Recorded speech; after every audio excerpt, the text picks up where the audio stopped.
Yo tout le monde, ici Juju tout seul et je vous sors cette vidéo de façon très tardive parce que j'avais beaucoup de travail et parce que je voulais tenir à bien la faire, à bien avoir toutes mes références en tête et parce que je pense que ça va être une review très longue comme d'habitude, mais peut-être plus longue que d'habitude, je sais pas, on verra, mais dans le sens où nous allons parler d'une série extrêmement dense, il y a tellement de choses à dire, il y aura tellement de choses que j'oublierai, il y aura une infinité de choses que j'oublierai, il y aura un milliard de choses que vous interpréterez d'une autre manière que moi-même.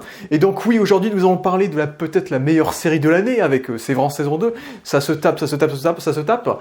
Andor, donc la dernière série Star Wars actuelle, et peut-être la dernière dans nos cœurs également. Donc Andor, on va en parler très vite fait sans spoiler, parce que c'est une série qui n'a pas tant de visibilité que ça. Bon, il y en a eu une certaine grâce au succès de la première saison, et là on va faire une review de toutes les deux saisons, on va faire une review de toute la série, parce que j'en ai jamais parlé sur la chaîne, peut-être une fois en live, certainement avec Nicolas quand on parlait Star Wars, mais ça faisait très longtemps que je n'avais pas parlé Star Wars sur la chaîne, si ce que ton coup vite fait. Mais bon, nous sommes dans une époque où les séries Star Wars, l'état de Star Wars en général est assez catastrophique, donc entre cette post-logie qui flingue toute la cohérence de la saga Skywalker, écrite avec les pieds, Star Wars story anecdotiques comme Solo, et puis des séries faites avec le volume pour 100 millions qui ressemblent à des fan-films de merde comme Obi-Wan, Boba Fett. Bon, Mandalorian saison 1 et 2, ça avait du potentiel, mais après je trouve que c'est parti en cacahuète et j'ai aucune attente et envie d'aller voir le film qu'ils vont faire basé sur lui. Skeleton Crew était sympa, mais à côté on a eu des catastrophes comme The Acolyte et puis Boba Fett, et puis voilà, donc... Et puis dans les dessins animés aussi, Bad Batch, c'était magnifique visuellement, mais en termes d'histoire, mais qu'est-ce qu'on s'ennuyait à mourir, et les Tales aussi, ça ne sert à rien, ça... On te promet de faire des Tales pour approfondir des personnages, mais au final non, parce qu'on n'approfondit rien, parce que les histoires durent 20 minutes, donc voilà, quoi, ça sert à que dalle, j'ai arrêté de les mater là maintenant, les Tales. Donc voilà, Star Wars pour moi est mort, je le dis clairement, Star Wars est mort, en tout cas pour moi créativement parlant, il y a peut-être un peu d'espoir encore avec les dessins animés, puisque au moins visuellement ils sont bien, et on verra ce que vaudra la série sur Dark Maul, mais en dehors de ça, pour l'instant à l'heure actuelle, et encore plus avec les projets qui sont annoncés, que ce soit un film sur Rey, un film réalisé par Sean Levy qui a fait Deadpool 3, putain, qu'est-ce que ça donne la confiance, hein. Et le film de Dave Filoni, j'ai encore envie de dire que Star Wars pour moi est toujours mort, et que durant cette mort lente et douloureuse de Star Wars sous Disney, nous avons eu droit à un petit miracle qui a ralenti sa chute et qui nous a permis d'enfin vivre, ne serait-ce que le temps d'un instant, l'espoir que Star Wars est censé apporter, et c'est Andor. Précédé par Rogue One. Parce que dans les films Star Wars, on avait aussi le film Rogue One, Star Wars Story, qui était un très bon film de guerre, plutôt sérieux, où il pouvait y avoir des morts, où tout était ambigu sur le côté rebelle, le côté empire, etc. Tout était très ambigu, il n'y avait pas de bon ou de mauvais, tous les personnages faisaient des choix très discutables pour atteindre leurs objectifs, la mise en scène de l'immensité par Gareth Edwards, l'acting, etc., la musique de Giacchino. Et ça, c'était un film qui avait vraiment marqué beaucoup de gens, alors que c'était probablement le projet qui était le plus anecdotique de tous les projets Star Wars qui avaient été annoncés. Un projet sur le groupe qui a volé les plans, qui a permis à la rébellion de récupérer les fameux plans de l'étoile de la mort. Et là, derrière ce très cool film, qui a eu des soucis et qui est imparfait, hein, il y a des personnages qui sont très sous-développés, le film va beaucoup trop vite, maintenant que je l'ai revu après Andor. Mais du coup, le succès du film a été tel que du coup, Disney a souhaité faire un spin-off sur Rogue One. Et donc ils se sont penchés sur Andor, qui était un personnage que Tony Gilroy. Donc Tony Gilroy, qui est un très grand scénariste de cinéma, qui a quasiment créé la saga Jason Bourne, et qui est surtout un gros scénariste donc d'œuvres noires, thrillers, politiques, etc. C'est vraiment son dada. Et lui, il a reshooté la majorité de Rogue One, une grande partie du film Rogue One, avec Gareth Edwards. Il a réécrit beaucoup de scènes, parce que Rogue One, c'était un film qui a eu beaucoup de problèmes au tournage, dans son scénario final et dans sa base, et qui a eu une très grosse refonte, écrite par Tony Gilroy, qui est considéré comme le mec qui a sauvé le film, on va dire. Et donc ce serait lui qui serait en charge de cette série Andor. Donc Andor, à premier abord, quand on nous l'avait annoncé en 2018, je crois, on n'en avait rien à péter, on était mais Andor, on s'en branle de ce mec-là. Pourquoi on devrait avoir une histoire sur le mec qui était même pas le personnage principal de Rogue One, quoi, c'est quoi le délire, en fait? Et en plus, c'est un projet qui a mis du temps à avancer, parce qu'à la base, il voulait faire une série d'aventures avec Andor et K2SO, un peu style Han Solo, Chewbacca. Et Tony Gilroy, comme il est pote avec Kathleen Kennedy, la patronne de Lucasfilm, Kathleen lui a envoyé les scénarios pour savoir ce qu'il en pensait.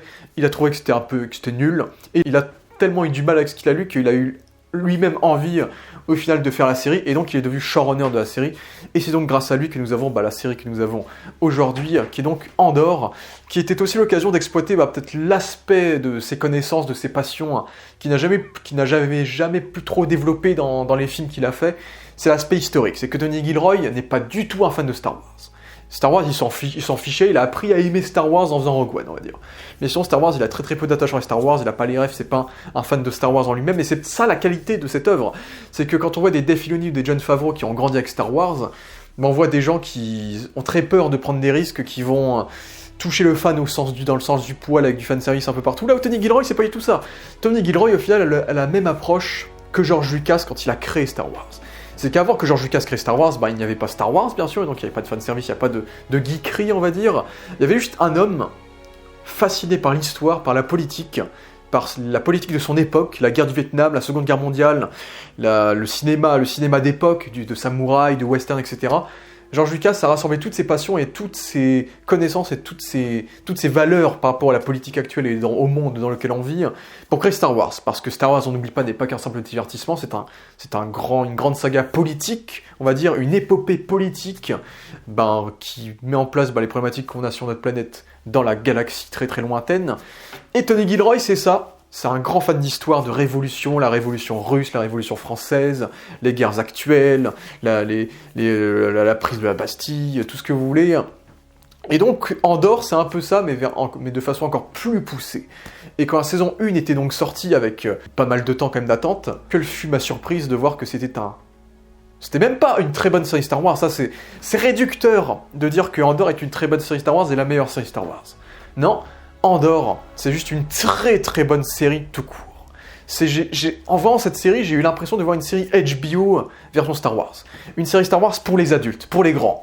Une série Star Wars où il y a un vrai scénario extrêmement complexe avec énormément de dimensions à interpréter et qui demande énormément de réflexion. C'est, une série Star Wars qui fait réfléchir, quoi. Et c'est aussi pour ça que je vais mettre beaucoup de temps par rapport à la fin de la série pour sortir cette vidéo, parce que j'ai énormément réfléchi, il faut que je rassemble toutes mes idées en place pour parler de cette série. Mais Andor, c'est une série qui m'a beaucoup impacté, qui m'a beaucoup touché dans son visionnage, notamment cette dernière saison, qui est donc une deuxième et dernière saison, parce que c'est une série qui parle du personnage de Cassian Andor, mais Cassian Andor n'est pas forcément non plus le centre de la série. C'est une série. En fait, la série se sert du personnage de Cassian Andor pour raconter l'histoire de la rébellion, de l'Alliance rebelle, qui va à l'avenir du coup battre l'Empire après Rogue One avec la trilogie originale de George Lucas. Et c'est une série qui nous montre les origines de la rébellion sous divers prismes, quoi. C'est qu'on a le prisme politique bourgeois, on va dire, avec le personnage de Mon Mothma. On a le prisme plus sur la populace classique, quoi, sur des gens comme vous et moi qui vivent une vie quotidienne de la vie de tous les jours et qui, bim, nous sommes soumis sous l'emprise tyrannique d'une puissance impériale qui nous force la main, qui nous autodétruit au jour le jour, au lieu de se laisser mourir, de se laisser voir nos proches se faire décimer, se faire rabaisser leur salaire, rabaisser tout ce qui reste d'humain, de vivable en eux, on va se rebeller contre l'Empire, on va essayer de les renverser pour enfin pouvoir retrouver la liberté, en fait. C'est une série qui parle de liberté, d'amour et d'empathie. On lutte contre une puissance bureaucratique éternelle, afin de retrouver l'amour, en fait, de retrouver une liberté que le fascisme ne peut nous donner, en fait, parce que le fascisme nous emprise dans un cocon qui nous empêche de se libérer, d'enfin devenir ce que l'on est censé devenir, quoi. C'est devenir une galaxie en paix, une galaxie humaine qui a besoin de vivre, de collaborer, Et c'est une série qui m'a beaucoup touché sur ça, c'est que c'est une série que vous n'êtes pas obligé de regarder en ayant vu tout Star Wars, en fait. Admettons, vous n'avez jamais rien vu de Star Wars. Moi, je vous dis, Andor, faut que vous regardez ça. C'est une très très bonne série, c'est peut-être même une très très grande série.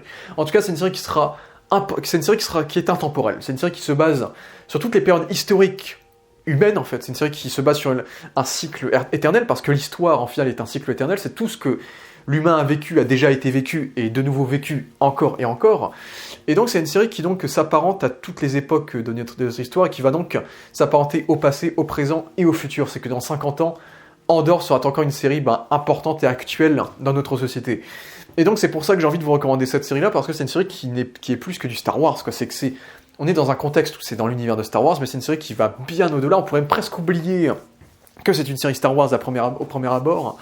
Et c'est ça qui est fort avec ce que Tony Gilroy a fait avec cette série.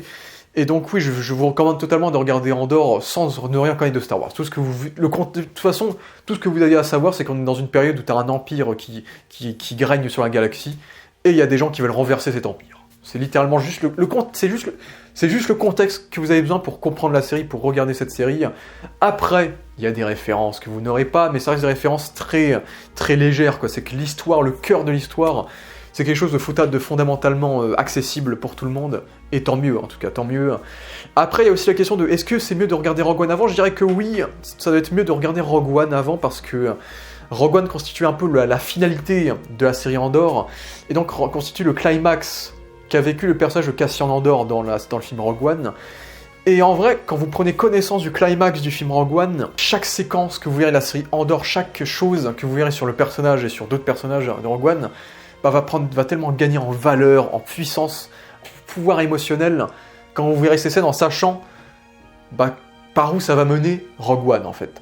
Et ça, c'est quelque chose qui est très très fort. Après, je vous recommande aussi, pourquoi pas, regarder la série Andor, du sens inverse, regarder Andor, et puis regarder Rogue One comme une saison 3 d'Andor. C'est vrai, c'est ça, Rogue One, c'est la saison 3 de Andor, en fait. C'est plus ou moins ça.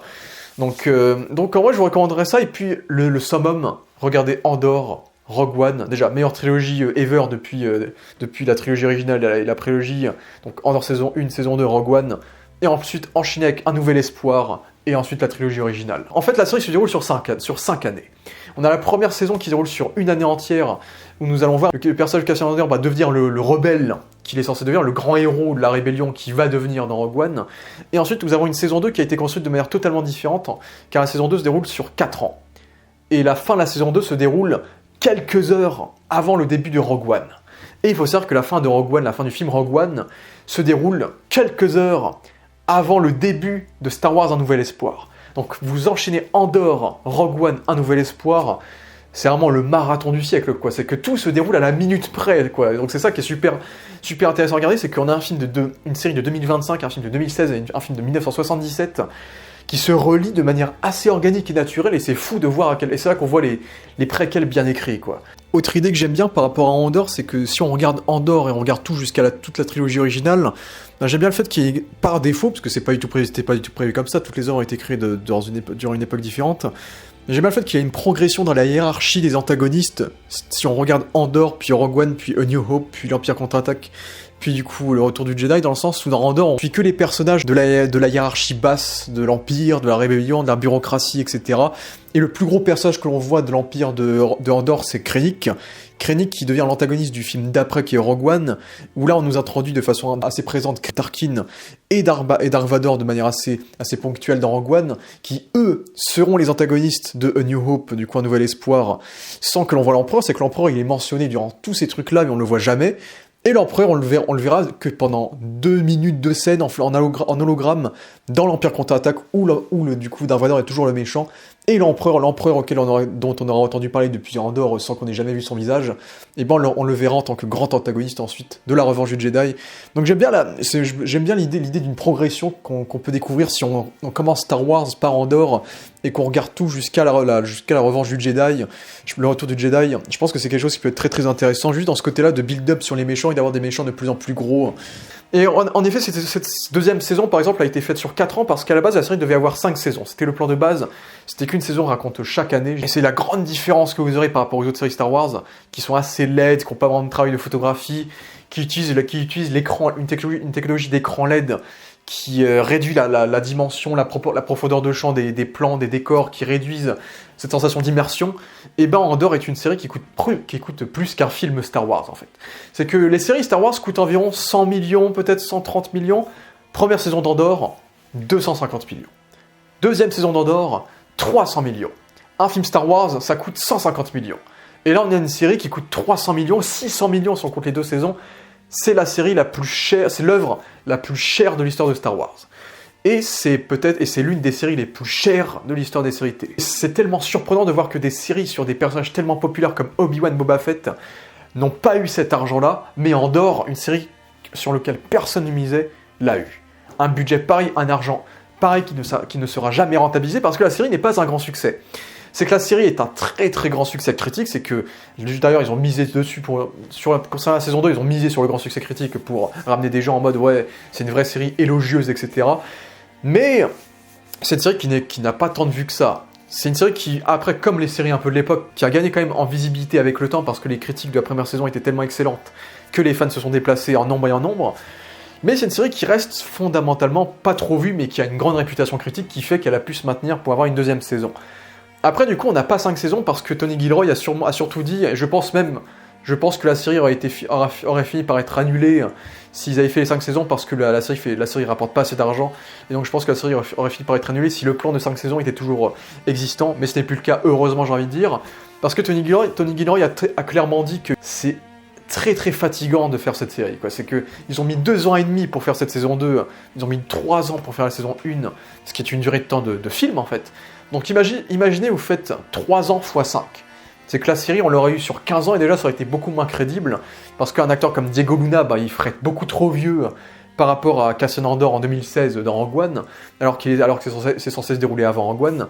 Et parce que c'était une série qui est tellement éprouvante à faire, parce qu'il y a tellement de moyens techniques, Et c'est aussi ça qui est très très cool dans Andor, c'est que c'est une série qui est magnifique visuellement déjà, en termes de photographie, c'est une photographie qui est fait très thriller politique, cette série c'est un thriller politique, c'est un thriller politique historique on va dire, et donc c'est une série qui a des contrastes très bleus, très sombres, on a beaucoup de jeux d'ombre, et il y a aussi un très gros contraste entre la rébellion on va dire et l'Empire.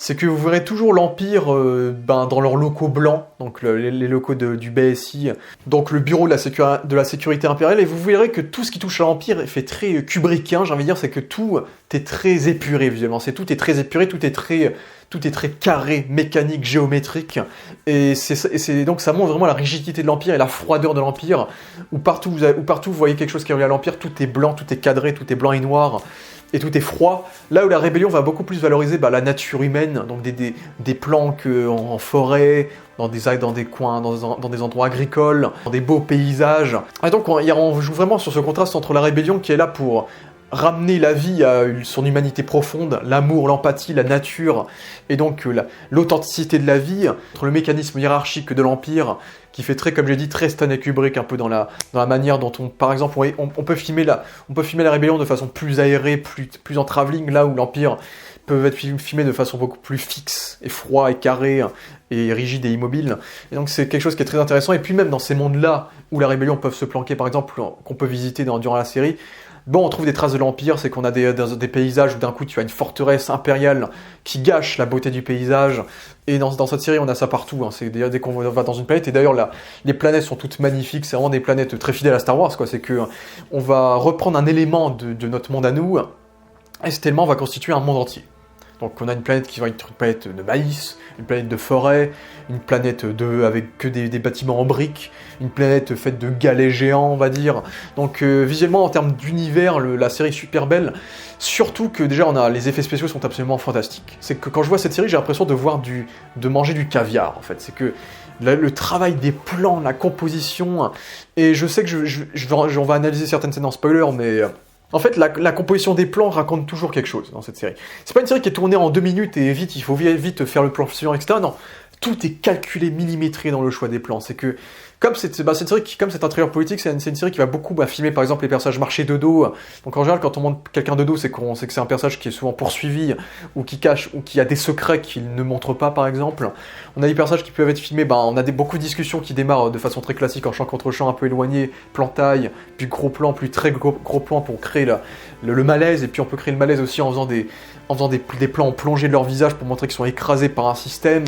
Et puis on a beaucoup de plans de discussion entre des personnages où par exemple ils sont cadrés, ils ne sont pas dans le centre du cadre, ils sont soit trop à gauche, trop à droite pour montrer qu'ils cachent des choses, et que donc tout qui cache des secrets derrière eux, et aussi pour montrer que parfois on peut casser la règle, aussi pour montrer que parfois des personnages sont pas en accord, et donc on casse la règle des 180 degrés, et on a plein de procédés de mise en scène pour déshumaniser l'Empire, donc des procédés où on ne filme pas leur visage, où tu as un personnage qui a le visage coupé parce qu'il est devant un autre personnage, et donc ça met en avant sa puissance, et puis il y a beaucoup de séquences très très classiques de personnages assis, debout, pour bien sûr asseoir, paradoxalement, la supériorité de tel personnage ou l'infériorité d'un autre personnage.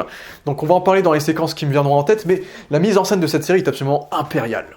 sans jeu de mots, sans jeu de mots, mais la mise en scène est incroyable. Après, la mise en scène va plus aller dans le côté caméra épaule documentaire, dès qu'il s'agira de moments un peu d'action et de massacre, ou de manifestation, ou d'attaque.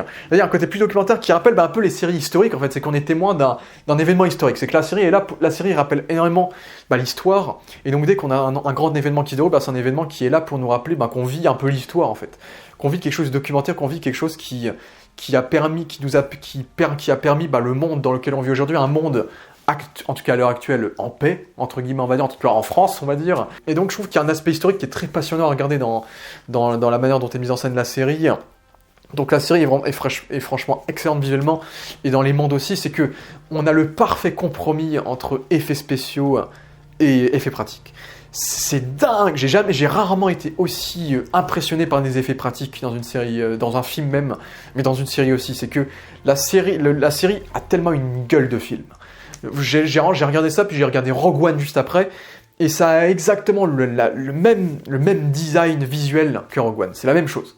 Vraiment ce côté très très épuré, très très carré, très très clean, et très très calculé. Et donc c'est ça qui est magnifique, c'est que on a plein de mondes, on a des planètes qui sont vraiment reconstituées à la main. On a des décors, on se balade tout le temps dans la série. Moi, je pense pas. J'évoque certains noms de planètes, mais on a un plan séquence qui est magnifique sur la planète de Chandrila en saison 2. Et le plan séquence dure 5 minutes, il s'arrête pas et tu te dis, mais attends, mais ils ont créé tout ça comme décor pour créer cette planète, mais c'est une dinguerie. Où tu as le palace de Gorman, qui est aussi un vrai palace qu'ils ont vraiment créé eux-mêmes. Ou sinon, il y a des magnifiques... sinon, on a Coruscant, qui revient dans cette série. Je crois que quand la série était sortie, c'était la première fois qu'on revoyait Coruscant depuis la prélogie. Donc Coruscant, qui était la grande capitale de la galaxie, où les Jedi, où le Sénat, la République résidaient, qui est maintenant sous contrôle impérial. Et donc c'est cool de voir le contraste entre le Coruscant très Blade Runner, punk, cyberpunk coloré, etc. Et le cyberpunk sous l'Empire qui est très bleuté, très rigide, très froid, très grisâtre. Et franchement, les visuels à Coruscant sont absolument merveilleux également. On a beaucoup de séquences qui rappellent des choses. Quand on a par exemple un plan où tu as Andor qui s'est passé pour un personnage et tu as un reflet sur la flotte qui montre une double ombre pour refléter ces deux personnalités. Un autre plan sur de la pluie qui va cacher le visuel du Sénat pour montrer que le Sénat est en train d'être anéanti. Ou des choses comme ça. Ou une discussion champ contre champ entre Andor et une espionne. Mais sauf que dans le plan de l'espionne, on voit le miroir qui reflète la deuxième personnalité d'Andor qui est son identité de rebelle. Donc il y a plein de grammaire visuelle. Si vous êtes fan de grammaire visuelle, de cinéma, il faut étudier cette série. Il faut étudier cette série dans la grammaire visuelle, parce qu'il y a tellement de choses à interpréter. Franchement, et c'est franchement, juste pour le côté caviar cinéma qualitatif, il faut regarder cette série tout simplement.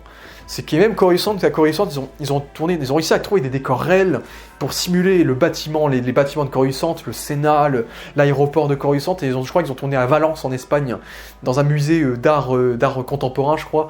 Et d'ailleurs, ils ont tourné, c'est un décor qui a été souvent utilisé, ça a été utilisé dans Westworld aussi. Mais voilà, ils ont réussi à rendre Coruscant palpable, à créer des décors réels et à rendre la ville vivante, entre guillemets, par rapport à cela. Et la série utilise aussi des effets spéciaux, mais essaye d'éviter au maximum le volume. Donc le volume, l'écran LED de Mandalorian, et donc les plans de la série sont assez vastes, assez larges, et on ressent vraiment le monde dans lequel on vit, surtout qu'on visite énormément de planètes dans cette série-ci, énormément de planètes, et donc on ressent vraiment le budget qui a été mis sur cette série, et donc franchement, visuellement, c'est impeccable, quasiment. Il y a peut-être quelques fonds verts qui peuvent déplaire, quelquefois, mais de manière générale, c'est tellement impressionnant que franchement, je ne peux dire que chapeau et merci d'exister, quoi. Et c'est ça qui va faire la différence avec Star Wars, c'est que il n'y a pas de Jedi, il n'y a pas de Sith, il n'y a pas de fanservice, il n'y a pas de gros caméos de personnages, il n'y a pas de sabre. Je crois que c'est la première série Star Wars où il n'y a pas de sabre laser. Le truc le plus proche de la culture Star Wars que vous aurez, c'est des Stormtroopers. C'est en gros. Mais sinon, c'est une série qui ne va pas du tout miser sur la culture des Jedi, du fantastique, de Skywalker, pas du tout. C'est une série qui va parler de gens comme vous et moi, de personnes qui vivent leur vie et qui un jour vont tout perdre à cause de l'Empire, perdre leur amour, leurs parents, leurs sœurs, leur monde entier, leur galaxie entière, et qui vont vouloir se rebeller et se défendre contre un empire fasciste. Donc, et c'est une série qui est extrêmement humaine. C'est un drame humain, en fait. C'est pas une série qui est là pour raconter la grande histoire, c'est une série qui est là pour nous raconter la petite histoire qui va nous mener vers la grande histoire. C'est vraiment ça le plot de la série. C'est comment on va passer de Andor, comment Andor devient capitale pour qu'on arrive à la victoire de la rébellion à la fin de la trilogie originale, quoi. Et c'est ça qui est fort, c'est que du coup nous sommes sur un drame humain, on voit des personnages qui subissent des choses, et ce qui est intéressant c'est qu'on suit tous les points de vue. On suit les points de vue des bourgeois imbus d'eux-mêmes qui s'en foutent qu'il y a des génocides dans je ne sais quelle planète, et à l'inverse des bourgeois qui essayent de créer une rébellion, de renverser l'Empire avec leurs moyens financiers, tout en stimulant le fait que ce soit des bourgeois pro-Empire, qui font la fête, qui boivent du vin, etc., et qui doivent donc mentir à leurs proches. Donc c'est le personnage de Mon Mothma, donc à mentir à leurs proches pour essayer de cacher leur humanité en fait. Et ça c'est que donc on traite de tous les échelles sociales. On a des personnages qui cachent leur identité derrière une façade totale. Également il y a un petit côté super-héros avec ça, avec le côté double identité. Et on a des personnages qui viennent de planètes ouvrières par exemple et qui vont essayer de se rebeller à leur échelle. Et puis même du côté de l'Empire, on va traiter aussi de l'Empire en fait. On va traiter aussi des différentes échelles de l'Empire. C'est qu'on va traiter du côté FBI, SS de l'Empire. Donc vraiment le côté enquête KGB, on va dire, où on traite de la bureaucratie. Si on traite du côté bureaucratique de l'Empire, en fait l'Empire, dans la série on assiste à des massacres, à des choses horribles, mais tout commence sur un bureau, sur des meetings, sur des réunions, où on suit des personnages qui signent des contrats, qui acceptent des missions, Et c'est super intéressant parce qu'on a le personnage de Dedra du coup qui est notre point de vue dans l'Empire elle-même, et on a le personnage de Cyril aussi qui nous montre aussi le point de vue d'une personne qui pourrait être endoctrinée par n'importe quel régime en fait, que ce soit la rébellion, que ce soit l'Empire. C'est ensuite des personnages dont l'avenir pourrait être tellement différent si l'Empire n'était pas là en fait. Et donc on suit vraiment tous les points de vue possibles dans cette série, ce qui est super intéressant, et ce qui vous permet d'humaniser en fait, que ce soit l'Empire ou la rébellion. C'est que la rébellion est humanisée certes, mais là où dans Star Wars, dans les films Star Wars, la rébellion c'était les grands héros, etc. Dans cette série-là, la rébellion commet presque autant de cruauté que l'Empire. C'est qu'on montre à quel point il y a des rebelles qui essaient de tout faire de manière diplomatique, et il y en a d'autres qui sont très extrémistes, limite terroristes, qui vont commettre des attentats pour être sûrs que l'Empire va savoir que la rébellion est là, qu'ils sont là pour les détruire, en fait, les anéantir petit à petit, en fait. Et alors, même si l'Empire reste les antagonistes globaux, bien sûr, la rébellion n'est pas en être non plus, parce que la rébellion commet aussi des choses assez innommables. On montre tous les sacrifices qu'on est prêt à faire pour récupérer notre liberté, prêt à sacrifier d'autres personnes pour éviter qu'une information ne fuite jamais, et donc on est obligé de tuer des innocents qui, eux aussi, étaient prêts à se battre pour la rébellion. Et donc c'est une série qui est très injuste envers beaucoup de personnages, et vous verrez, c'est que c'est une série qui est extrêmement cash. C'est pas une série qui est violente, c'est une série que vous pouvez... Bon, ne la montrez pas à vos enfants, c'est parce que je pense que votre enfant se fera plus chier qu'autre chose en regardant cette série, parce que c'est une série qui est très adulte, mais c'est une série qui est très cash dans le sens où on évite le cliché d'un personnage qui va mourir lentement et qui avant de mourir va par exemple prononcer des derniers mots à tel personnage, ou sortir une belle tirade avant de mourir. Non. Dans Andor, déjà, les Stormtroopers arrivent à être flippants cette fois. Les Stormtroopers visent bien dans cette série. En général, les Stormtroopers visent bien et visent très juste, et surtout visent sur des personnages importants de la série très très souvent. Et donc dans cette série, vous prenez un coup de blaster, vous êtes mort. C'est aussi simple que ça. Vous prenez un coup de blaster, vous êtes dead red. On peut avoir développé un personnage pendant 5-6 épisodes, boum, coup de blaster, il est parti, il est mort. Et c'est une série qui est extrêmement cash, extrêmement brutale, et qui est très réaliste dans la brutalité qu'elle nous raconte. Et ça, c'est quelque chose qui fonctionne très très bien dans... Tous les personnages sont ambigus, personne n'est gentil ou méchant. Tout le monde fait des sacrifices, et c'est le thème global de la série, c'est le sacrifice. Est-ce qu'on est prêt à sacrifier notre vie pour l'humanité, pour la galaxie entière? Est-ce qu'on est prêt à sacrifier notre vie pour s'assurer que l'Empire va tomber? Est-ce qu'on est prêt à sacrifier notre vie, notre possibilité d'être heureux, de vivre une vie avec une famille, etc. pour s'assurer que d'autres personnes vont avoir la chance de vivre avec leur famille? C'est une série qui nous parle énormément de respect, d'humanité, de courage et de bravoure, et c'est une série qui nous montre des personnages extrêmement braves en fait. Et donc c'est ça qui rend ce drame humain extrêmement touchant en fait. Et peut-être l'un des aspects qu'on pourrait critiquer de la série, c'est qu'il y a assez peu d'extraterrestres dans la série. C'est qu'en vrai, je dis ça, mais en vrai il y a énormément d'extraterrestres. On sent que le budget visuel de cette série est incroyable. C'est que, comme on est dans une série de science-fiction, absolument tous les costumes, tous les objets, tous les moindres petits détails, tout ce que vous voyez dans l'écran a été créé par les production designers. Tout a été créé pour pour ce monde de SF, c'est que rien n'a été pris au hasard, tout a été conçu à la main en fait. Ce qui montre le budget immense, et ce qui montre à quel point il y a une attention au détail absolument folle dans cette série, c'est que tous les objets ont été conçus pour le monde, et donc il n'y a pas des objets qui sont placés au pif dans une scène, c'est que tous les objets ont été réfléchis, pensés pour se dire que ouais, ça sert à ça, ça sert à ça, ça va être posé là, ça va être là. Et ça, ils le font sur toutes les planètes qu'on visite, tout en inventant une culture différente à chaque fois. Et l'attention au détail est absolument incroyable, c'est le respect, toutes les personnes qui ont bossé sur cette série sont absolument incroyables.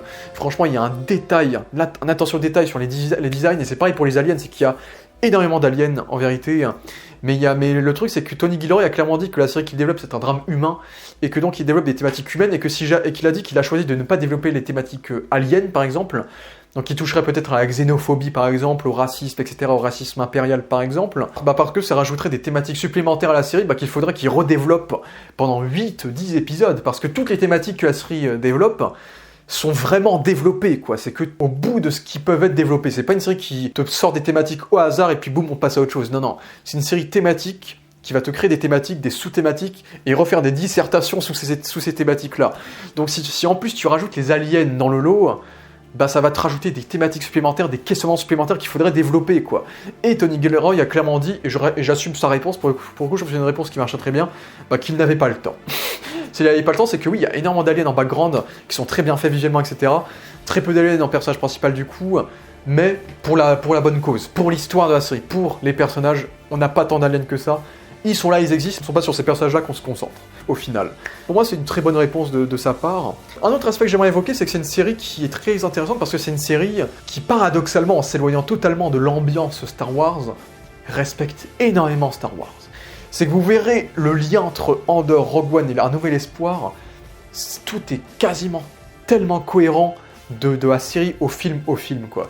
Et on voit qu'il y a une attention au détail aussi sur le canon, parce que Star Wars, c'est un univers très très compliqué à adapter, et c'est un univers où à tous les coups tu peux te dire, et je comprendrais totalement qu'on fasse ça, je vais adapter ça à ma façon, je sais qu'il y a d'autres versions qui ont été faites dans le canon de l'univers, où normalement c'est fait de cette manière-là, donc moi je suis obligé de l'adapter de cette manière-là, mais non, flemme, je vais le faire à ma manière à moi, parce qu'après il y a trop de choses à prendre en compte et c'est très compliqué, etc.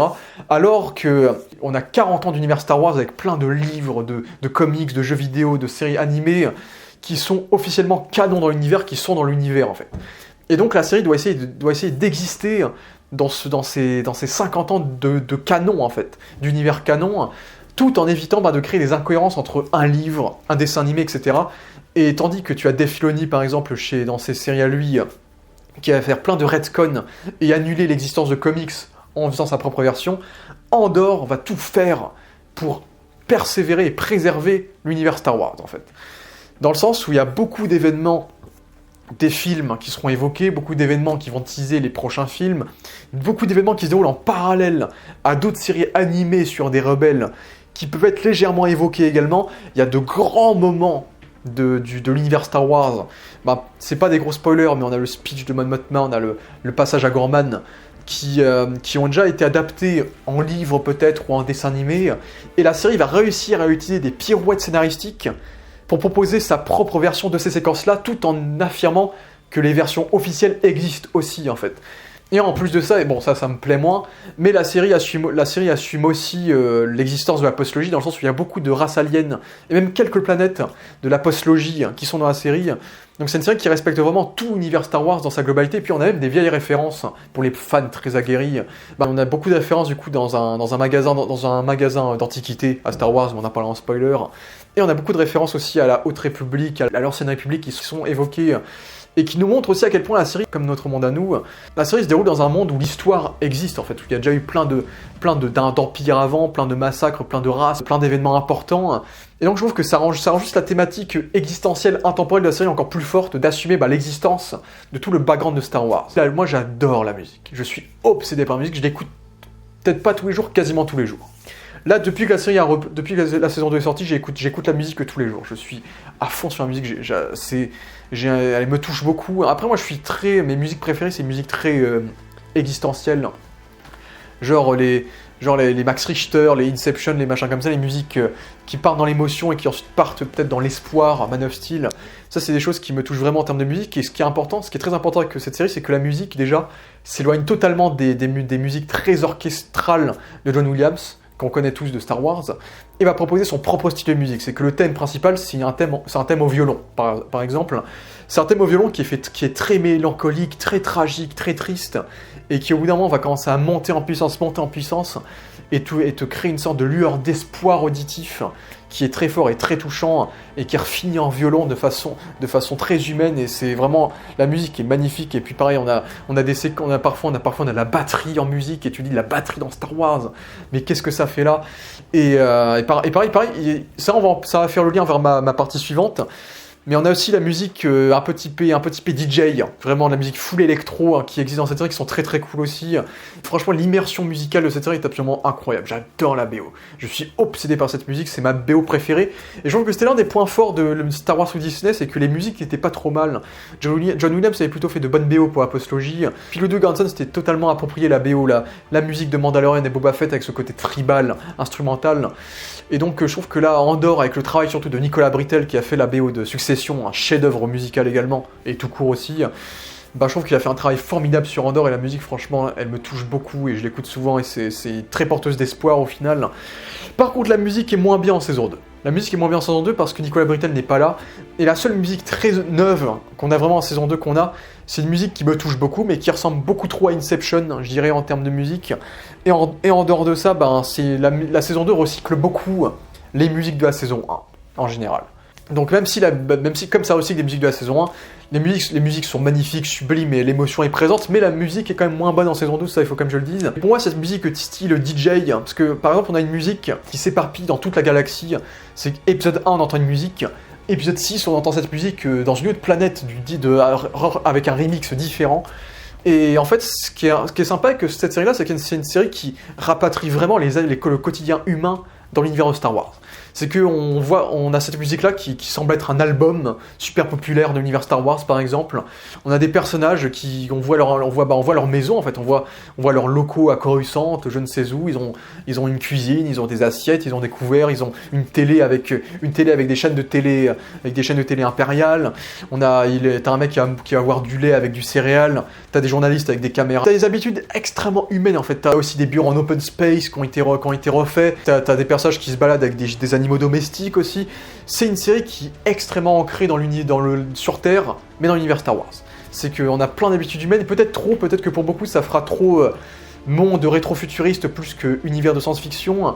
Moi j'aime bien ce côté-là, parce que dans le sens ça ancre beaucoup plus la série dans notre univers à nous. Et en même temps ça crée ce côté science-fiction de l'époque, c'est qu'on garde totalement le côté années 70 de Star Wars. C'est que les décors de Coruscant, c'est des décors très très blancs, pâles, basiques, très carrés, et puis à côté on a la rébellion qui va avoir des décors beaucoup plus curvilignes, arrondis, beaucoup plus aérés, beaucoup plus naturels, de la faune, pour créer, donc il y a un vrai contraste entre ces décors-là très curvilignes, très ronds, très aérés, et l'Empire très cadré, mais il y a un côté très science-fiction de l'époque, même dans les coupes de cheveux, dans les visages des personnages. C'est que tu as des personnages qui vont vraiment avoir la dégaine des années 70 de Star Wars, avec une petite moustache ou une grosse coupe afro, ou le personnage de Cyril qui vraiment ressemble à un nazi ou un mec des années 60 classique physiquement. Donc la série respecte totalement les codes aussi vestimentaires et donc visuels de l'univers Star Wars, et les costumes aussi sont absolument magnifiques. Donc les costumes faits par Michael Wilkinson qui est le seul costumier américain que je connais de l'Amérique, parce que c'est lui qui a fait les costumes pour les films de Zack Snyder, Watchmen et BVS. Donc j'adore son travail. Donc quand j'ai vu que c'était lui qui faisait les costumes, ça me surprenait pas, parce que les costumes sont absolument sublimes également, notamment les costumes de Coruscant très bourgeois, les costumes des rebelles, etc., les costumes impériaux très très très très rigides, froids, etc., blancs. Les costumes, c'est nickel. Cette série, c'est un bonheur pour les yeux. Et donc, pour vous parler un peu de structure également, la série est structurée en 2 saisons, et la série est en général structurée en arcs de 3 épisodes. Et c'est peut-être un petit défaut que je pourrais évoquer à la série, c'est que la série souvent ne sait pas conclure ses épisodes. C'est que je vous recommande de regarder la série par bloc de 3.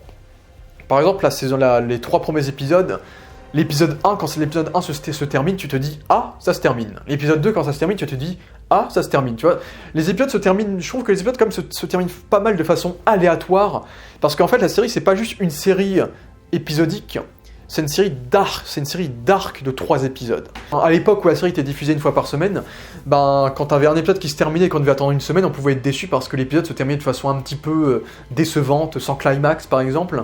Parce qu'en fait, tous les arcs de 3 épisodes qu'on a sont des arcs qui démarrent lentement, qui mettent en place des choses, et le climax est le 3e épisode en fait. C'est presque plus des mini-films qu'une vraie série en elle-même par rapport à sa structure. C'est que je vous recommande vraiment de regarder la série par bloc de 3, épisode 1 à 3, épisode 4 à 6, épisode 8 à 10, et puis bah, après la saison 1 c'est un peu plus différent, mais la saison 2 c'est que des blocs de 3 épisodes, et donc en plus on avait 3 épisodes par semaine, c'est comme si on se tapait un film Star Wars par semaine et c'était le bonheur absolu. Donc ça c'est un petit défaut qu'on pourrait relever, mais qui pour moi crée ce côté film et événement, qui se dit bah, que ouais, bah, on s'est tapé 10 films avec cette série en fait. Et ça c'est beau, ça c'est touchant. Je dis de la merde, mais c'est une série qui m'a beaucoup impacté émotionnellement. Et la série parfois peut avoir des arcs moins intéressantes que d'autres aussi, ça faut le dire. C'est que par exemple, il est tout à fait possible que vous ayez du mal avec le début de la série, le démarrage, les 2 premiers épisodes. Il est possible que vous trouviez ça un peu lent, un peu chiant, où vous comprenez pas tout, parce que c'est une série qui est très adulte, qui est très axée sur les thématiques, sur les personnages, et donc ça peut être long à démarrer, mais une fois que vous êtes dedans, une fois que vous êtes fasciné peut-être par la politique, l'histoire, bah vous êtes dedans et vous rentrez dans l'aventure, et puis il y a des arcs qui sont super cool. Donc l'arc de Férix, l'arc de Aldani, l'arc de la prison, je dirais pas plus, qui est absolument extraordinaire. Toute la partie politique avec Mon Mothma où ça joue au chat et à la souris, là, le côté impérial. Et puis la série arrive à diversifier les genres aussi. C'est qu'on on peut avoir un arc typé évasion de prison, comme j'ai dit, un arc typé infiltration, cambriolage, casse, un mariage presque Disney-like. Puis on peut avoir et en parallèle de ça, on peut avoir juste un mec qui mange du céréal avec sa mère façon sitcom. Tu vois, c'est une série qui touche un peu à énormément de genres narratifs, tout en paraissant cohérent en fait. Et ça c'est fou, et ça c'est très très bien fait. Et c'est ce qui fait la beauté de cette œuvre-là, c'est que c'est une œuvre qui a tellement de choses, c'est que je peux vous évoquer des thématiques sans spoiler, très légèrement plein de thématiques qu'on peut évoquer, mais bien sûr, ça parle de violence policière. C'est la première série Star Wars où il y a du sexe, je crois. De l'histoire de Star Wars, c'est la première fois qu'on a un peu de sexe. Très très peu, hein. Ça reste PG-13, mais il y a du sexe quand même, un petit peu. C'est la première série Star Wars qui parle de viol, de façon assez claire et nette aussi. Première série Star Wars qui parle, je crois, pas la première, mais c'est la première série qui montre ouvertement un génocide, on va dire. Et c'est une série Star Wars qui parle de violence policière, qui parle d'immigration, de causes ouvrières, de taxes sur l'imposition, de... En vrai, c'est super passionnant quand vous regardez la série, quoi. En fait, je trouve qu'il y a un côté très Game of Thrones, en fait. Dans le sens où on suit vraiment une grande épopée de 5 ans, une banderole de personnages différents, mais à tous les coups, certains personnages ne vont peut-être jamais se croiser, ou certains personnages vont pas se croiser avant peut-être la fin de la série, et donc il y a un côté très Game of Thrones où t'as plein d'arcs qui se déroulent en parallèle, qui vont avoir leur importance l'un à l'autre, mais qui vont peut-être jamais s'entrecroiser par rapport aux personnages, où t'as un côté où t'as bien sûr un gros pan politique, c'est une série qui est extrêmement politique et qui parle beaucoup de magouille, de manigance, de trahison, de sacrifice, comme Game of Thrones, et donc vous pouvez aussi le prendre un peu comme un Game of Thrones façon Star Wars, il y a des scènes d'action comme dans cette série, beaucoup moins que dans un Game of Thrones bien sûr, ça reste quand même plus une série thriller politique, mais il y a un peu d'action et c'est surtout une série politique avec des thématiques sur notre monde actuel, qui peut rappeler un certain Trump par exemple, qui peut rappeler beaucoup la Seconde Guerre mondiale aussi, et beaucoup bien le fascisme de Mussolini par exemple. Donc c'est une série qui va rappeler énormément de choses, par exemple même les tortures en Iran, je crois, les trucs comme ça. Je parle de trop de choses d'un coup, mais voilà, il y a une infinité de thématiques que je vous laisserai découvrir dans la série et les voir être développées tout simplement. Donc si je vous parle du casting vite fait, je vais éviter de trop vous parler des personnages, mais Diego Luna est très très bon en Andorre. C'est ça qui est intéressant, c'est que je trouve que les arcs de Andorre, du personnage de Andorre, sont pas forcément les plus intéressants de la série, dans le sens où le personnage de Andorre, c'est le moteur qui va un peu déclencher tous les autres arcs narratifs, et c'est les conséquences de ces actions qui vont avoir des répercussions un peu sur tout ce on va voir dans la série en fait. Et ça c'est quelque chose qui est assez fort et qui rend le personnage intéressant, c'est que ce personnage-là c'est un pur produit de la rébellion. C'est que dans Rogue One on découvre un personnage qui a tout perdu et qui va tout faire pour battre l'Empire et être même prêt à sacrifier. Et dans cette série on arrive à parfaitement développer ce côté-là en montrant un homme qui n'est pas du tout ça au départ, qui est un mec qui est un peu un suiveur, qui essaie de survivre, qui essaie de se faire de la thune. Et ensuite, on va essayer de le développer son apport à la rébellion, sa haine envers l'Empire, les souffrances et les événements qu'il va vivre et qui vont l'obliger à combattre l'Empire. Et Diego Luna, pour moi, c'est pas du tout le meilleur acteur de la série, dans le sens où je trouve qu'il a un jeu quand même qui reste assez linéaire dans ce qu'il joue, mais je trouve qu'il a totalement la vibe de ce qu'il est censé retranscrire. C'est que le personnage de Andor, c'est un personnage qui est extrêmement nerveux, déterminé, très très concentré. Je trouve qu'il a vraiment le regard du mec déterminé et qui cache une haine en lui. Et là, ce côté vraiment rage intérieure qui peut ressortir à tout moment, cette frustration qui a besoin d'être comblée. Et je trouve qu'il le joue très très bien, surtout avec son accent mexicain qui le rend davantage encore plus. Qui l'ancre encore plus dans une forme de réalisme qui s'approprie notre monde, j'ai envie de dire. Je pense que le meilleur personnage de la série, c'est le personnage de Luten, donc de Stellan Skarsgård, donc qui est un peu le grand Manitou de la rébellion dans cette série-là, qui est un personnage qui est absolument fascinant. Je pense qu'il y a un monologue qui a beaucoup marqué les gens, qui a beaucoup vous marqué, qui je pense est le pic de la carrière de Stellan Skarsgård, alors que Stellan Skarsgård c'est un très grand acteur. Le MCU, bon le MCU c'est pas l'exemple le plus propice, mais voilà, Pirates des Caraïbes, Mélancolia, Tchernobyl, c'est un très grand acteur Stellan Skarsgård, et là je pense en tout cas j'ai pas tout vu de lui, mais je crois qu'il offre son meilleur rôle. En tout cas pour moi c'est le rôle qui va marquer sa carrière. C'est le rôle auquel on va se rappeler en premier quand on va penser à Stellan Skarsgård. Vraiment le rôle de Luten, c'est un rôle qui est extrêmement puissant, fort en émotion, un personnage extrêmement ambigu, et franchement pour moi c'est le MVP de cette série-là. Comme le personnage de Cyril aussi, le personnage de Cyril interprété par Kyle Soller que je ne connaissais pas du tout, et qui franchement est très très bon, dans le sens où le personnage de Cyril c'est vraiment ce personnage-là qui est un gars qui veut faire le bien, et qui va se retrouver par avoir une allégeance envers l'Empire pour faire le bien, et donc c'est un personnage qui est extrêmement ambigu, parce qu'on comprend ses motivations, mais en même temps, est-ce qu'il est dans le mauvais camp, est-ce qu'il est dans le bon camp, est-ce qu'il est conscient de ce qu'il fait, donc c'est un personnage qui est fascinant dans ce côté-là, et qui marche très bien. On a le personnage de Dedra aussi, l'actrice de Dedra, Denise Goff, impériale, littéralement, dans le sens où même physiquement, elle est faite pour ce rôle-là, quoi. Là, vraiment, ce regard de soldat hautaine, qui te prend vers le haut, cruel, sans émotion, qui te fait flipper limite, et en dehors de cette imposance-là, elle arrive en plus à offrir une douceur, une sensibilité derrière la carapace du personnage de Dedra, la carapace impériale de ce personnage-là, qui la rend très détestable, certes, mais on arrive à comprendre un peu le personnage, ce qui la rend touchante et ce qui la rend ambiguë également. Je suis très surpris que Geneviève O'Reilly n'ait jamais eu une carrière immense, parce que Geneviève O'Reilly, elle a joué Mon Mothma depuis Star Wars 3, légèrement dans Star Wars 3, puis elle l'a doublé dans les dessins animés, elle a repris son rôle très vite fait dans Rogue One, et Mon Mothma, c'est littéralement la plus grande figure de la rébellion, c'est elle la chef de la rébellion dans la trilogie originale, même si elle n'a qu'une scène, donc paradoxalement c'est la chef de la rébellion, mais c'est aussi un personnage secondaire de Star Wars, et là on l'étoffe comme pas possible, dans le sens où on est vraiment sur ce personnage riche, qui essaie de créer la rébellion via ses réseaux bourgeois, au sein de l'Empire, et qui fait tout pour se cacher, pour s'ouvrir. À la limite, c'est ça le paradoxe, c'est que l'écriture est tellement bonne que tu as des personnages qui survivent à des massacres, qui vivent des cruautés. Elle, la majorité de son arc, c'est à Coruscant, c'est dans des villas, c'est dans des beaux palaces, c'est dans des bars, c'est dans des grandes soirées de festivités de riches. Et pourtant, ils ont réussi à nous faire comprendre que c'est peut-être le personnage qui va le plus souffrir dans la série, parce que malgré son statut social, elle va faire des sacrifices qui vont au-delà de son statut social, qui en fait peut-être le personnage le plus fort émotionnellement de la série, en fait.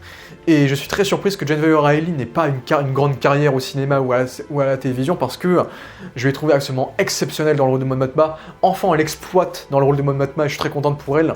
Et franchement, elle a un charisme. Dès qu'elle débarque, elle a une noblesse en elle qui fait « Ok, c'est Mon Mothma ».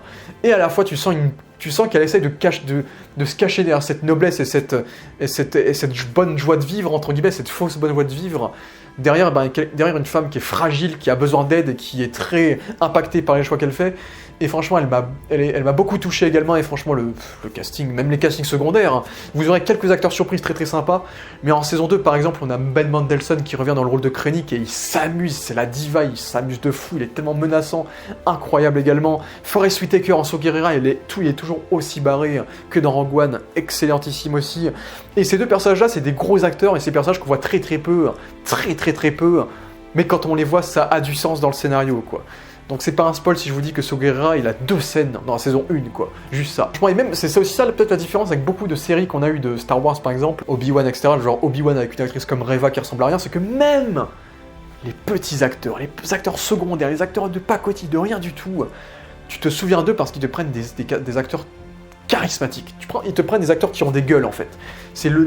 Chaque impériaux par exemple, tu vas avoir un arc de 3 épisodes où tu as un impérial qui est peut-être le méchant principal, on va dire. Il a une gueule qui marque, tu vois. Et à chaque fois, c'est ça. C'est que, par exemple, dans le BIC, dans le bureau de sécurité impériale, bah, t'as toujours des salles de réunion avec des personnages, et tous les personnages ont une gueule atypique, soit qui fait très nazi, qui fait très homme militaire marqué par le temps, ou qui fait très espion. Tu vois, tous les acteurs ont un visage, ont une gueule, en fait. Et du coup, j'arrive même à retenir des personnages tertiaires de la série, tellement les castings sont absolument parfaits encore. Puis on a des personnages comme Cléa aussi. Cléa qui est l'assistante de Luten, et elle aussi, c'est le premier rôle de la carrière de l'actrice. Et quel premier rôle, elle est absolument impériale également. Et on en parlera également, parce que Cléa a été l'une des MVP de cette saison 2. On a aussi Adria Arjona aussi, que j'ai oublié d'évoquer, donc Bix. Adria Arjona, j'ai toujours trouvé que c'était une actrice qui était très bimbo, film d'action un peu cliché, la jolie meuf qu'on met dans des films, tu vois. Et là, dans cette série, elle m'a beaucoup surprise, parce que je pense que c'est peut-être le personnage qui souffre psychologiquement le plus de la série, et sans aller dans le cliché de la femme forte qui a vécu des choses horribles et qui va devenir une grosse Marissou, on va dire. Elle arrive à maintenir une force humaine, une émotion qui la rend très touchante. C'est que je pensais pas qu'Adria Arjona était une aussi bonne actrice. En fait, elle m'a beaucoup surprise dans cette série. C'est qu'elle subit des choses absolument horribles dans cette série, et sans pour autant en faire une giga guerrière, on va dire, après ça. On arrive à en faire un personnage fondamentalement réaliste, humain, touchante et extrêmement sympathique et attachante, et franchement elle m'a beaucoup bluffé dans le rôle de Bix. Et donc voilà, c'est une série qui est assez sombre en termes de ton, assez sérieuse, avec des petits brins d'espoir, des petits brins d'humour quelquefois. On a un petit droïde qui est drôle par exemple, ça peut arriver. Donc il s'appelle comment déjà, Bibitou je crois. Le droïde Bibitou d'ailleurs, c'est aussi comme ça qu'on voit vraiment le ton de la série. C'est que par exemple le droïde de la série, c'est un droïde qui est un peu sale, un peu rouillé, un peu délavé, donc on sent qu'on n'est plus dans le Star Wars pour enfants, quoi.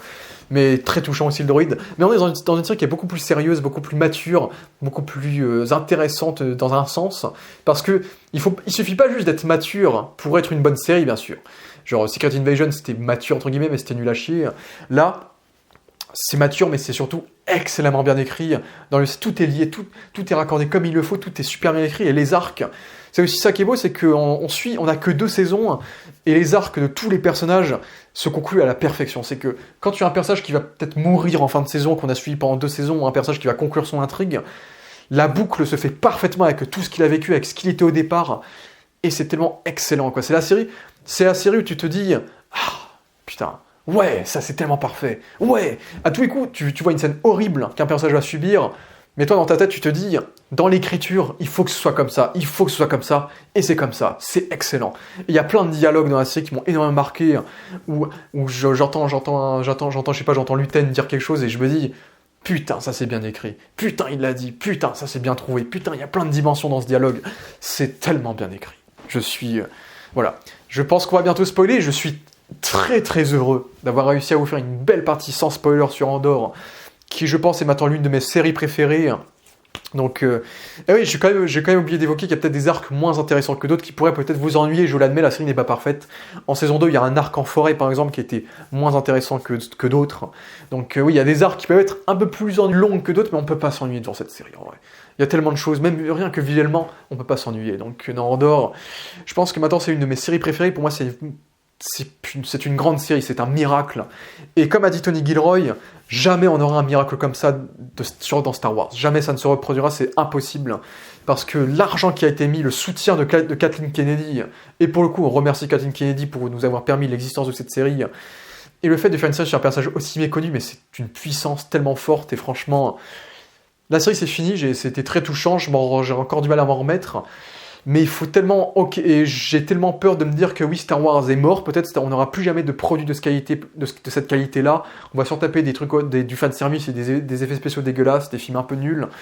Donc peut-être que Star Wars est mort, mais en tout cas je serai toujours reconnaissant du fait qu'on ait cette série-là qui existe, qui est là, et qu'on pourra y revenir toujours et toujours pour nous dire que ouais, Star Wars a eu du mal à revenir, mais cette série-là, elle a fait honneur à Star Wars, elle a montré que Star Wars pouvait être de la grande série, et de la grande œuvre, et peut-être que cette œuvre-là, et peut-être, je parle peut-être trop, mais c'est peut-être même la plus grande œuvre de l'histoire de Star Wars. Peut-être que j'hésite avec l'épisode 3, avec l'Empire contre-attaque, mais pour moi c'est meilleur que Rogue One, c'est le meilleur truc que Disney n'ait jamais fait, et j'hésite même à me demander si c'est peut-être pas meilleur que tous les films. En tout cas, c'est le meilleur projet Star Wars qu'on ait eu depuis plus de 25 ans, ça de sûr. Depuis plus de 20 ans, depuis plus de peut-être même 40 ans, c'est la meilleure chose que Star Wars nous ait jamais offerte, et s'il vous plaît, profitez de cette œuvre-là, profitez, dégustez-la, goûtez-la, allez à fond, et je suis tellement heureux de ne pas vous avoir spoilé Rogue One en plus. Donc en plus vous pourrez enchaîner avec Rogue One après, donc c'est magnifique. Voilà. Merci à tous d'avoir vu cette partie sans spoiler, et on se retrouve pour la partie spoiler. Ciao pour les sans spoilers.